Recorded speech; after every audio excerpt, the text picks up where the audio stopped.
أعوذ بالله من الشيطان الرجيم. بسم الله الرحمن الرحيم. ألف لام ميم. ذلك الكتاب لا ريب فيه هدى للمتقين. صدق الله. الف لام میم یہ کتاب ہے، اس میں کوئی شک نہیں ہے، سراپا متقیوں کے لیے ہدایت ہے. آپ کے سامنے آج سورہ بقرہ کے بارے میں کچھ باتیں پیش کی جائیں گی اور انشاءاللہ کل اس کی ابتدائی آیتوں کی تفصیل پیش کی جائے گی. سورہ بقرہ یہ سورہ مدنی ہے. سب سے پہلے نازل ہونے والی مدینہ منورہ میں یہ سورت ہے. اس کا اکثر و بیشتر حصہ وہ ہے جو مدینہ منورہ کے شروع میں ہجرت کے بعد شروع زمانے میں نازل ہوا. اس سے ایسے ہیں جو کہ بعد میں آخری نازل ہونے والے بھی ہیں، جیسے سود کی آیتیں اور واتقوا یوما ترجعون فیہ الی اللہ. یہ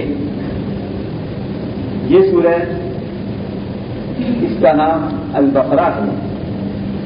یہ سورہ عنوان نہیں ہے بلکہ نام ہے اس سورہ کا بقرہ، یعنی وہ سورت جس میں گائے کا تذکرہ آیا ہے، وہ سورت جس میں گائے کا تذکرہ ہوا ہے. تو اس سورت کے اندر بنی اسرائیل کے زمانے میں موسیٰ علیہ السلام کے عہد میں گائے کا واقعہ پیش آیا ہے، جو آپ کے سامنے جب بات آئے گی تو پیش کیا جائے گا. تو اس پر اس سورہ کا نام سورہ بقرہ ہے. عام طور پر اس سورہ میں جو مضامین ہیں وہ یہ ہیں. جب رسول اکرم صلی اللہ علیہ وآلہ وسلم مدینہ منورہ تشریف لائے تو منافقین بھی پائے جانے لگے، اس ڈر سے کہ اب مسلمانوں کا غلبہ ہے اور ان کی حکومت ہے. اس لیے کچھ ایسے تھے جو ظاہری طور پر ایمان لائے اور دل میں کفر چھپایا، اور اس طرح نفاق کی منافقوں کی بہت سی قسمیں ہوئی. تو اللہ تبارک و تعالیٰ نے اس سورہ میں ان کے بارے میں باتیں بتائی ہیں اور ہدایات دی ہیں. دوسری یہ کہ جب آپ صلی اللہ علیہ وآلہ وسلم مدینہ منورہ تشریف لائے تو سابقہ مدینہ منورہ میں یہودیوں سے بڑا. یہودی جو مدینہ میں اور مدینے کے ارد گرد شہروں یا بستیوں میں آباد تھے، یہ وہ تھے جو اپنے آپ کو یہودی کہلاتے تھے، موسیٰ علیہ السلام کی تعلیم پر عمل پیرا تھے، لیکن اکثر و بیشتر اس سے وہ مسخ کر چکے تھے، تحریف کر چکے تھے، اور صرف رسوم و رواج، عادتیں اور تقالید صرف یہی تھی جو ان کے اندر پائی جاتی تھی. تو اس لیے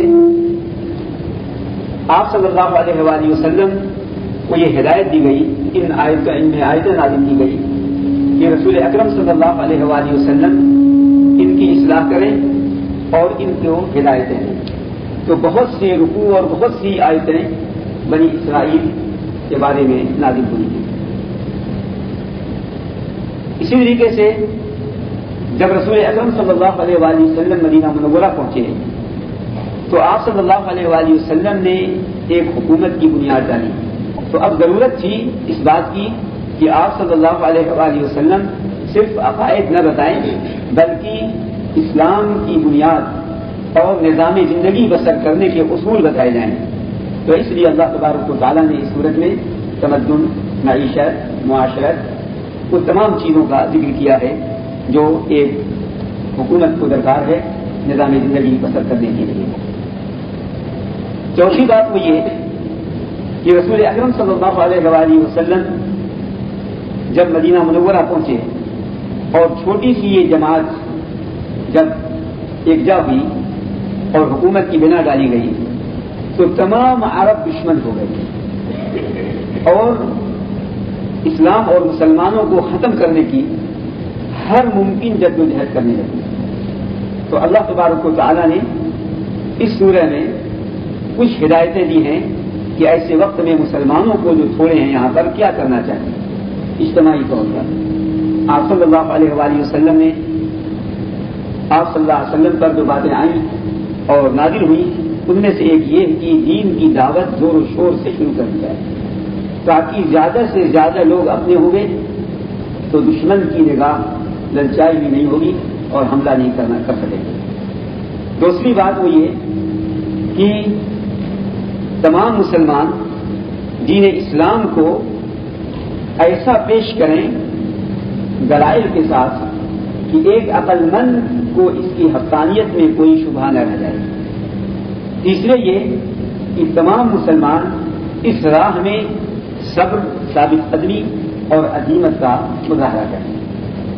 چوتھی ہدایت جو اللہ تبارک و تعالیٰ نے اس میں دی وہ یہ کہ وہ اللہ تبارک و تعالیٰ کی راہ میں جہاد کے لیے تیار رہیں اور اس میں مادہ اور اس طرح کی چیزوں پر نظر نہ دوڑائیں.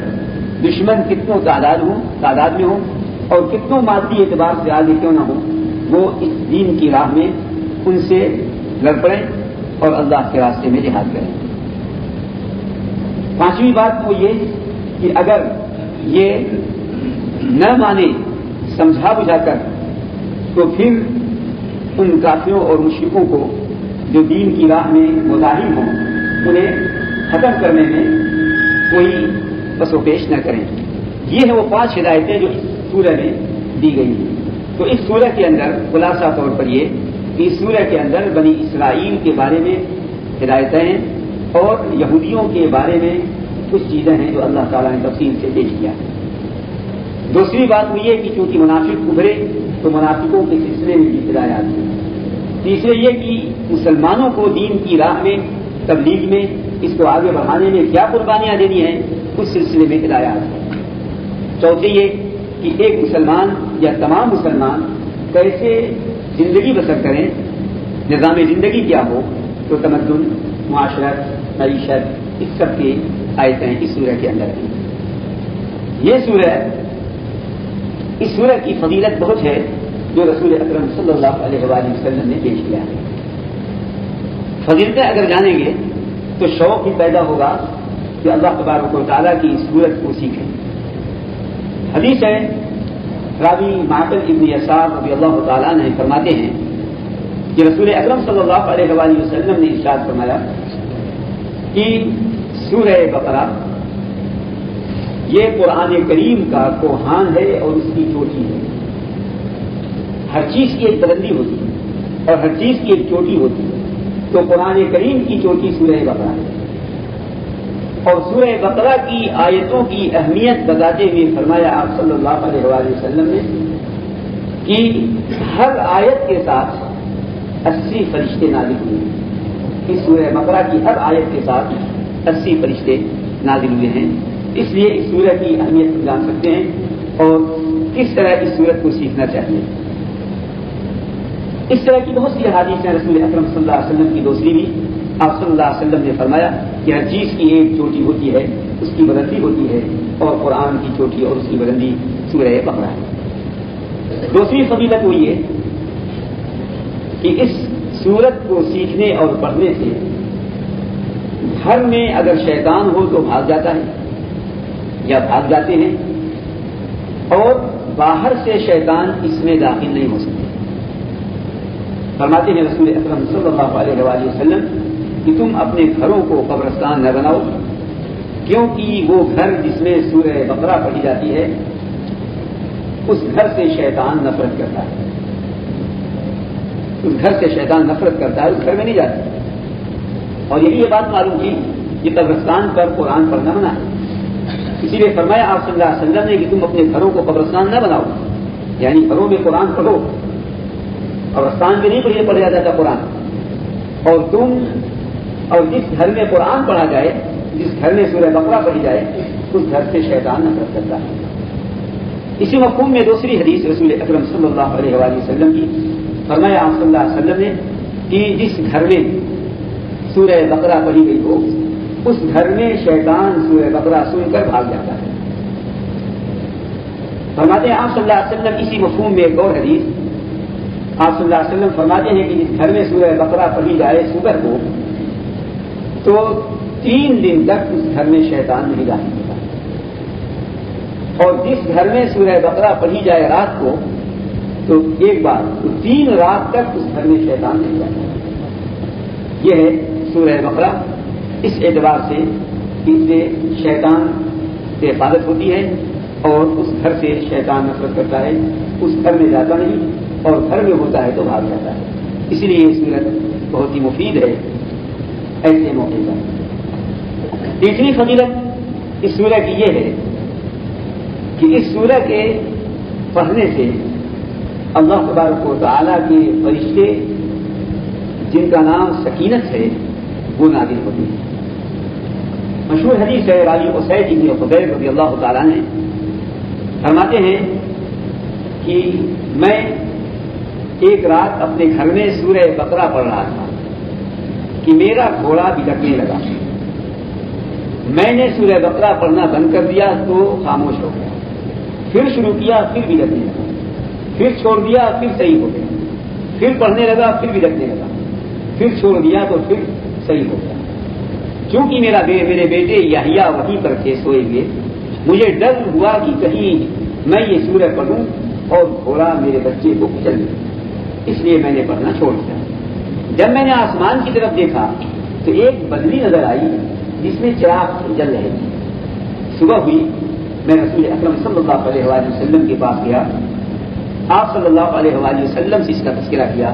فرمایا صلی اللہ علیہ وسلم نے پڑھتے رہتے کہ اسے پڑھتے رہتے اے ابو یحییٰ، یہ اگر پڑھتے رہتے یہ اللہ کے فرشتے تھے جن کا نام سکینت ہے، پورے تمام فرشتوں کا ہے، یہ آپ کی اس قرآن کو جو پڑھ رہے تھے سورہ بقرہ سننے کے لیے آئے تھے، اگر آپ پڑھتے رہتے تو تمام مدینہ والے ان کو دیکھتے اور کسی سے پوشیدہ نہ رہتے۔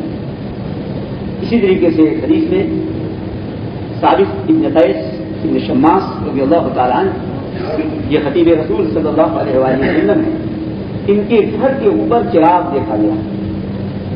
جب صبح کو بتایا گیا رسول اکرم صلی اللہ علیہ وآلہ وسلم سے کہ ان کے گھر کے اوپر چراغ دیکھے گئے، فرمایا آپ صلی اللہ علیہ وسلم نے کہ سورہ بقرہ پڑھا ہوگا، سورہ بقرہ پڑھا ہوگا۔ جب ان سے پوچھا گیا تو بتایا کہ ہاں میں نے سورہ بقرہ پڑھا۔ چوتھی فضیلت اس کی یہ ہے کہ سورہ بقرہ کی اہمیت اتنی زیادہ ہے کہ جو سورہ بقرہ پڑھے اور سمجھے ہو وہ اس قدر ہے کہ اسے امیر بنایا جائے، اسے قوم کا سردار بنایا جائے۔ فرماتے ہیں رسول اکرم صلی اللہ علیہ وآلہ وسلم کے بارے میں کہ آپ صلی اللہ علیہ وآلہ وسلم نے بھیجنا چاہا ایک وفد کو کہیں پر، آپ صلی اللہ علیہ وآلہ وسلم ان وفد کے ہر فرد سے قرآن سنتے تھے، جو ان کو یاد تھا وہ سنا دیتے تھے۔ اتنے میں ایک صاحب آئے، آپ صلی اللہ علیہ وسلم نے پوچھا آپ کو کیا یاد ہے؟ انہوں نے کہا کہ یہ سنتے۔ پھر کہا سورہ بقرہ بھی۔ آپ صلی اللہ علیہ وسلم نے پوچھا سورہ بقرہ یاد ہے؟ فرمایا ہاں۔ فرمایا صلی اللہ علیہ وسلم نے اذهب فانت امیر، آپ جائیں آپ ان سب کے امیر ہیں، آپ جائیں آپ ان سب کے امیر ہیں۔ تو سورہ بقرہ جنہیں یاد تھی رسول اکرم صلی اللہ علیہ وآلہ وسلم نے، اور بعض روایتوں میں آتا ہے کہ وہ ابھی نوجوان تھے، کم عمر تھے، لیکن ان سب پر انہیں امیر بنایا رسول اکرم صلی اللہ علیہ وآلہ وسلم نے۔ تو سورہ بقرہ جسے یاد ہو، سورہ بقرہ پہ عمل جسے ہو، فہم ہو۔ اور بعض روایتوں میں آتا ہے کہ ایک صحابی رضی اللہ تعالیٰ نے کہا کہ میں بھی سورہ بقرہ کو نہیں یاد کر سکا اس لیے کہ اس پر عمل مجھے شاق ہوا۔ سورہ بقرہ اس لیے نہیں پڑھا انہوں نے بھی کہ اس پر عمل بہت مشکل ہے، اتنے احکام اس کے اندر ہیں، اتنی ہدایات اس کے اندر ہیں۔ تو آپ صلی اللہ علیہ وآلہ وسلم نے امیر بنایا جنہیں سورہ بقرہ یاد کرتا ہے۔ پانچویں بات وہ یہ کہ آپ صلی اللہ علیہ وآلہ وسلم نے اس سورہ کو سیکھنے کا حکم دیا۔ فرمایا آپ صلی اللہ علیہ وآلہ وسلم نے کہ تم سورہ بقرہ کو سیکھو کیونکہ ان کا مضبوطی سے پکڑنا برکت ہے، اس کا چھوڑ دینا حسرت ہے، اور جادوگر اس کی طاقت نہیں رکھتے۔ جو اس سورہ بقرہ کو پڑھے اور سمجھے اور عمل کرے اسے برکت ہی برکت حاصل ہے۔ جس نے اس سورہ بقرہ کو چھوڑ دیا تو دنیا میں بھی پچھتائے گا، آخرت میں بھی اسے حسرت و ندامت ہوگی۔ اور اس سورہ پر جادوگر قابو نہیں پا سکتے۔ اس کی وضاحت میں محدثین کرام نے لکھا ہے کہ جادوگر اس کو یاد نہیں کر سکتے یا جادوگر اسے نافذ نہیں کر سکتے، اس لیے یہ جو جادو کا توڑ ہے، تو جادوگر کیسے اسے یاد کر سکتے ہیں اور جادوگر کیسے اسے نافذ کر سکتے ہیں؟ تو رسول اکرم صلی اللہ علیہ وآلہ وسلم نے اسے سیکھنے کا حکم دیا ہے اور فرمایا کہ سورہ بقرہ کو سیکھو۔ اسی طریقے سے یہ سورہ آل عمران کے ساتھ فرماتے ہیں رسول اکرم صلی اللہ علیہ وآلہ وسلم کہ قیامت کے دن لایا جائے گا قرآن کو اور ان لوگوں کو جنہوں نے قرآن پہ عمل کیا تھا۔ قرآن لایا جائے گا اور وہ لوگ جو قرآن والے تھے، جو قرآن پہ عمل کرتے تھے، آگے ہوگی ان کے سورہ بقرہ اور سورہ آل عمران۔ قیامت کے دن ان کے آگے آگے سورہ بقرہ اور سورہ آل عمران کو۔ پھر فرماتے ہیں راوی کی رسول اکرم صلی اللہ علیہ وآلہ وسلم نے مجھے 3 مثالیں دی جو میں کبھی نہیں بھول سکتا۔ 3 مثالیں دی سورہ بقرہ کی، جب قیامت کے دن قرآن آئے گا قرآن والوں کے ساتھ جو اس پر عمل کرتے تھے، اور آگے یہ 2 صورتیں ہوں گی تو کس طرح؟ فرمایا رسول اکرم صلی اللہ علیہ وآلہ وسلم نے کہ انہما غمامتان، جیسے کہ یہ دونوں صورتیں 2 بدلی ہوں، بادل کی طرح، وہ یا قرآن والے پر سایہ کی۔ دوسری مثال دی رسول اکرم صلی اللہ علیہ وسلم نے کہ انہما ظلتان سوداوان، گویا کہ یہ دونوں 2 کالے سائبان ہیں، سائبان اوپر بچھا ڈال دیا جائے تاکہ سایہ ہو قرآن والوں کے اوپر۔ تیسری مثال دی رسول اکرم صلی اللہ علیہ وآلہ وسلم نے کہ گویا کہ وہ دونوں چڑیوں کے ہول ہوں، تہ بتہ، جب چڑیوں کا ہول بھی تہ بتہ لگاتار ایک ساتھ ملے ہوں تو سایہ ہوتا ہے۔ یحاجان عن صاحبہما، یہ دونوں اپنے صاحب کے بارے میں صاحب کی طرف سے اللہ سے لڑ رہی ہوں۔ یہ دونوں صورتیں یہ اللہ تعالیٰ سے، جنہوں نے ان 2 صورتوں کو پڑھا ہوگا، عمل کیا ہوگا، یہ دونوں صورتیں اللہ تعالیٰ سے لڑ رہی ہوگی، یعنی ان کے لیے مغفرت کا ذریعہ ہوگا۔ تو رسول اکرم صلی اللہ علیہ وآلہ وسلم نے یہ ارشاد فرمایا جو قرآن والے ہیں، قرآن پہ عمل کرتے ہیں، قیامت کے دن یہ 2 صورتیں آگے ہوگی اور ان کا سایہ کیا۔ اسی طرح رسول اکرم صلی اللہ علیہ وآلہ وسلم نے اس سورہ بقرہ کے بارے میں یہ بتایا ہے، بعض روایتیں ہیں، جو کئی روایتیں ہیں کہ جس نے سورہ بقرہ کو سیکھ لیا یا سبع طوال کو سیکھ لیا وہ حبر ہے، بہت بڑا عالم ہے۔ سورہ بقرہ کو سیکھ لیا وہ حبر ہے، بہت بڑا عالم ہے۔